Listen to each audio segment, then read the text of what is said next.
سلامونه حوالې کې هیله مند یم چې جوړ او پروغ به یاست. د ډیرو جنجالونو وروسته اوس د امیر خان متکي ته د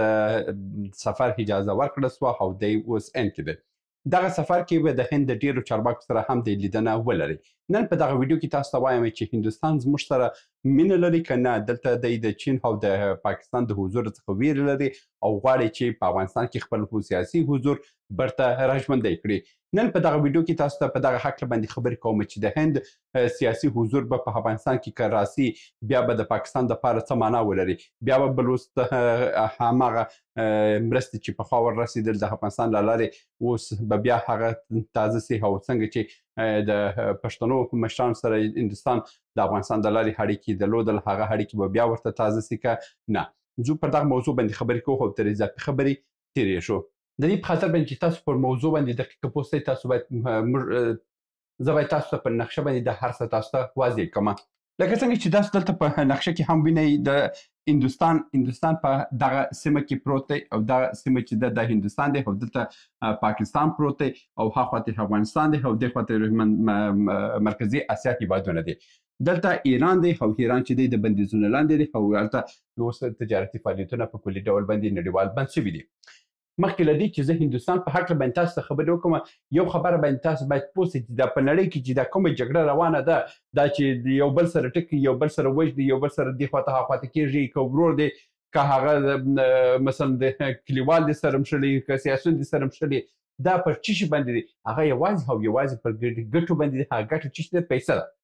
که نن تاسو امریکا وینئ چې دومره جنجالونه یې په نړۍ کې جوړ کړي دي، هغه د خپل ګټې دپاره. که داسې وینئ چې اسرائیل او فلسطین په منځ کې جګړه ده، دا جګړه هم د دغه خاطر باندې ده چې د هلته خپل حضور اسرائیل ولري او خپل حضور سره د آسیا هیوادو څخه خپل ګټې او پیسې ترلاسه کړي. دغه ټوله خبرې چې دا ټولې جګړې تاسو وینئ، که هغه د کفر او د اسلام په نامه باندې روان ده، که هغه د یهود و نصارا په نامه باندې روان ده، که هغه د سیاست په نامه روان ده، که هغه د تیلو په نامه روان ده، چې د هر خواته چې چې هر خواته دا جګړه ویني چې راټوله کې آخر د یوې موضوع دپاره دوی جګړه کې، هغه موضوع څه شي ده؟ پیسه ده. نو اوس هندوستان په افغانستان کې د پیسو کوم مرکز یې لیدلی چې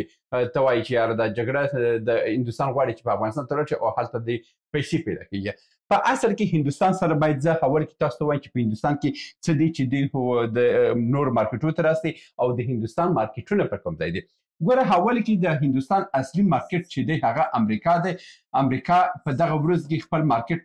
پر هندوستان باندې وتړل او 100% په باندې مالیات هم ولګوله چې نور که د روسي سره خپل اړیکې جوړوي نو زما مالیات به تعرفه به در باندې ډېرېږي او ته به نور جنس امریکا ته نه رالېږي. یعنې امریکا پر باندې دروازې بندې کړي دي. بل مارکیټ چې دی لوی مارکیټ هغه دی د اروپا ده او اروپا هم چې دی د هغه هم د امریکا د سیاست سره تړلی مارکیټ دی، خو کله ښه وي کله بد وي هندوستان ته، خو بیا هم یو فعاله مارکیټ د هند دپاره دی. دریم مارکیټ چې دی هغه استرالیا ده. که څه استرالیا چې ده هغه دومره قوي مارکیټ نه ده لکه امریکا او اروپا، مګر بیا هم یو مارکیټ دی چې هلته تولیدات او یعنې مارکیټ شته چې دوی خپل جنس پکښې کې خرڅ کړي. د دغه درې مارکیټونو وروسته بل مارکیټ اوس په لوړه پیمانه باندې بل مارکیټ کوم ځای کې دی؟ بل مارکیټ هغه دا دی چې د روسیې ده، قزاقستان دی، قرغیزستان دی، قزاقستان دی، مثلا ازبکستان دی، تاجکستان دی، ترکمنستان دی. دا هیوادونه هم چې تاسو وینئ دلته ډېر ستر مارکیټونه دي چې هندوستان دا غواړي دا مارکیټونو ته هم ځان ورسوي. اوس خبره دا ده چې تاسو به هم دا پوښتنه وسي چې کلیوالو ته خو د مارکیټو خبرې کوي، نو دی څه لري چې هلته یې په مارکیټو کې خرڅ کړي؟ په اصل کې دغه سیمه کې ګوره، دغه سیمه چې تاسو دلته په دغه سیمه کې تر دغه ځای داسې وینئ، دا که پاکستان دی، هند دی، بنګلادیش دی، میانمار دی، دلته نیپال دی، دلته مثلا تایلند دی، د فلیپین دې خواته پروت دی، اندونیزیا ده، مالیزیا ده، هندونیزیا ده، دغه سیمې کې لاهوس دی. دغه ټول هیوادونه چې تاسو وینئ دغه هیوادونو کې بعضې هغه حاصلات شته چې د نړۍ په هیڅ بل ګوټ کې نشته. په لوړه پیمانه باندې د نړۍ ډېر وریجې چې تولیدېږي هغه په همدغه سیمه کې تولیدېږي. د دغه سیمه کې یعنې د نړۍ 90% وریجې دي په دغه سیمه کې تولیدېږي او هغه ښه وریجې چې تاسو اعلی وریجې وینئ، بسمتي بولئ، هغه اعلی وریجې تاسو وینئ، هغه په هند کې دا وریجې دي او هند چې دی د نړۍ ډېره پیمانه وریجې د صادرات لري نو د ده خاطر باندې هند چې دی خپل مارکیټونه غواړي چې د آسیا چې مرکزي آسیا هېوادونه کې ازبکستان د ترکمنستان د روسیه د کازاکستان دا هېوادونه هم خپل وساتي که څه پاکستان دغه لارې ورباندې بند کړي دي پخوا دغه لار ورباندې فعاله وه د هند مستقیمه راوړل په ګوادر باندې ګوادر څخه یې راوړل په تورخم څخه کابل څخه راتله پر ازبکستان څخه تله روسیې ته دا مارکیټ په ښه ارامه ډول باندې روان و او هندوستان هم خپل ګټې په دې مارکیټ کې درلوده اوس په دغه ورځ کې چې د هند او پاکستان موضوع جنجالونه لا پسې توده سوي دي پاکستان دغه ورځ کې ګوادر په کلي ډول باندې په افغانستان باندې بند کړی دی پاکستان په کلي ډول باندې ګوادر د هندوستان او افغانستان د تجارت په مخ باندې دای بند کړی او چې دای بند کړی دی هندوستان څه وایي هندوستان وایي چې اول کې هغه لاره بند سوې ده زه په ګوادر باندې د ممبۍ څخه ځکه راځم چابهار ته د چابهار له لارې زه راځم افغانستان ته افغانستان ته چې مې جنس ورسوه بیا یې هغه هېوادونو ته هم رسوم چې دا یو د تجارت موضوع ده چې هندوستان افغانستان ته ضرورت لري او د افغانستان سره په لوړه پیمانه باندې خپل اړیکې هم ټینګ ساتي چې هغه ترانسپورتي او اقتصادي لارې دي بله لاره چې دلته په هندوستان د طالبان څخه یو شرط یې دا دی چې برته په افغانستان کې دوی خپل سفارت خلاص کړي او د یو سفارت سره دوی 2 کنسلګریانې لري چې دا 2 کنسلګریانې هم چې په جمهوریت کې جوړه سوه په هغه وخت کې د پاکستان چغې راپورته کړې وې چې هند ولې په افغانستان کې 2 کنسلګریانې ولري ولې دا دی هغه په همدا خاطر باندې اوس هندوستان همدغه تقاضا لري که سفارت فعاله کېږي باید 2 کنسلګریانې هم برته فعاله سي دا 2 کنسلګریانې چې دي په همدې سیمه کې په دې د ډیوران فرضي کرښې په شاوخوا دي او پاکستان هم چې ویلي په همدغه خاطر باندې لري هندوستان دلته خپل اړیکې د بلوچ ملتپالو سره لري بلوچستان د هندوستان دلته د پخواني پښتنو مشران سره دلته خپل اړیکې لري نو دغه خاطر باندې هندوستان دلته پاکستان له دغه موقعیت څخه هم ویره لري چې هندوستان برته افغانستان ته راځي نو دا به په سیمه کې بیا ما لپاره سرخوږی به ډېر سي جنجالونه به ډېر سي زما امنیتي سیستم به خراب سي نو دې یوه ویره هم لري دغه تېره شپه چې متکي کابل څخه لاړو ډیلي ته ورسېدو پاکستان پر افغانستان باندې حمله وکړه یعنې چې د دغه حملې سره مستقیمي هم طالبان ته وویل چې تاسو باید د هندوستان سره اړیکې جوړ نه کړئ کنې نور فشارونه نور بمبارونه به هم کېږي دا لومړی ځل دی چې په کابل کې د پاکستان جیټ الوتکې هم حملې کوي خبره همدغه ده چې د پاکستان اصلي هدف دا دی چې د هندوستان حضور باید په افغانستان کې په کلي ډول باندې ختم سي دا ټولې خبرې خو تاسو وایي چې په دې باندې خو موږ خپله هم پوهېدلو اوس خبره دا ده چې طالب دپاره هندوستان څه کریډیټ لري او طالب ته څه شی ورکوي چې طالب دومره خوشحاله به سي چې دا ټول کارونه ورته وکړي خبره دا ده چې طالب په اوس مهال یوازینۍ علاقه چې په نړۍ کې لري هغه دا ده چې دوی په رسمیت پیژندنه وسي ریکوګنایزیشن رسمیت پیژندنه ده چې دوی په رسمیت باندې وپیژندله نور د طالب هغه نور کارونه به هم د هندوستان سره وکړي ځکه چې دا د افغانستان او د هندوستان شریک منافع دي او دوی هم کولی سي وساتي دویمه موضوع چې اوس تاسو ته وایم چې د هندوستان او د طالب خبره به په دې باندې راسي چې آیا طالب به وکړی سي د هندوستان هغه خواهشات چې هندوستان لري چې هغه د بلوچ ملتپالو سره د پښتنو سره برته خپل اړیکې برته ټینګې کړي دا امکانات به ورته برابر کړي که نه په هڅه کې امکان لري چې دا امکانات ورته برابر کړي ځکه چې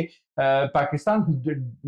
د ټولو حکومتونو سره دوه مخې پالیسي درلوده که هغه اشرار راغله په افغانستان کې هغه په وړاندې هم خپل دوه مخه پالیسي درلودله چې بیا دلته طالب راغی بیا د هغه په ضد باندې خپل پایسي کې لڅ کړي بیا د هغه د وروسته چې جمهوریت راغی د هغه په ضد باندې هم چغې درلودل دغه وروسته کې بیا چې اوس د طالبان راغلي دي د دې ډلې پسې هم خپل خبرې لري نو دغه خبرې امکان لري چې طالب د پاکستان څخه په یو پیمانه اندازه باندې بعضې طالبان مشران چې دي هغه د پاکستان څخه مخې اړولی دي او دغه کسان چې مخې اړولی دي دا امکانات لري چې هندوستان ته دغه زمینه برابره کړي چې برته هم د هند خپل سیاسي فعالیتونه په افغانستان کې ولري او هغه سیاسي فعالیتونه که د پاکستان په بد تمامې دي هم په تمام دي سي مګر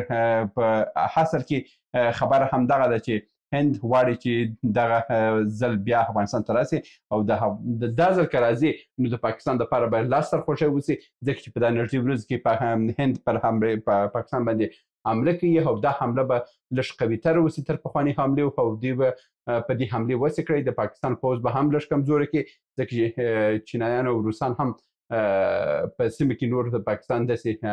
دوه مخې زور نه غواړي وویني نو دا ځل حمله هم کېږي دغه حملې سره د پاکستان باندې چې هند حمله کوي نو دغه تیر حمله که هم ستاسو باید وسي هندوستان خپل استازي افغانستان ته ولېږل چې د دوی سره مشوره وکړي چې ستاسو د خوا به که یو ورځ کې جګړه تمدېږي ستاسو د خوا به کسان په دې جګړې کې ګډون نه کوي او دا جګړه به زموږ او د پاکستان پاتې کېږي خو ښه دا ټولې خبرې دي خو د هندوستان حضور په افغانستان کې ډېر مهم دی او د افغانستان دپاره ګټور دی او امید لرم چې ژر تر ژره دا فعاله سي او د دې فعاله کېدو سره هندوستان او د افغانستان د کارګو فعالیتونه هم ډېر سي ځکه چې که دغه ورځ کې که تاسو فکر کړی وسي د ملا عبدالغني برادر آریانا افغان ته هم خبر ورکړی چې تاسو دوه کارګو تیاري واخلئ یعنې دوه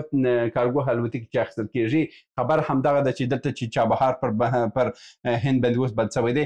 هند غواړي چې د افغانستان د ډیلي څخه افغانستان ته خپل جنس واستي کابل ته او د کابل څخه نور پاخه بیا په موټرانو کې ځي او افغانستان بیا هم خپل جنس هند ته استي تر څو نورې نړۍ ته یې ورسوي یعنې موږ د افغانستان او د هندوستان اړیکې به ټولې به په هوایي لارو اوسي ځکه چې ترانسپورتي لارې د پاکستان او د ایران د ادرسون لارې دا بند شوي دي نو دغه ټولې خبرې چې سره راټول کړو نو هند په افغانستان کې خپل اړیکې بیرته ټینګول غواړي طالب به په رسمیت وپېژني او سفارت به خلاص سي او د دې سفارت د خلاصېدو سره به دلته هغه کوم سیاسي فعالیتونه چې هند درلودل هغه فعالیتونه هم به ډېر سي دا به د نن ورځې ویډیو هیله مند یو چې څه م ترلاسه کړی اوسئ تر بیا هم په الله سپارم ښې چارې سلامونه موږ ډېر موضوعات جوړ کړي دي که سیاسي موضوعات غواړئ ووینئ نو دلته کلیک کړئ او که غواړئ اقتصادي موضوعات وګورئ نو دلته کلیک کړئ او که غواړئ چې د تل لپاره راسره واوسئ نو دلته کلیک کړئ او چینل سبسکرایب کړئ مننه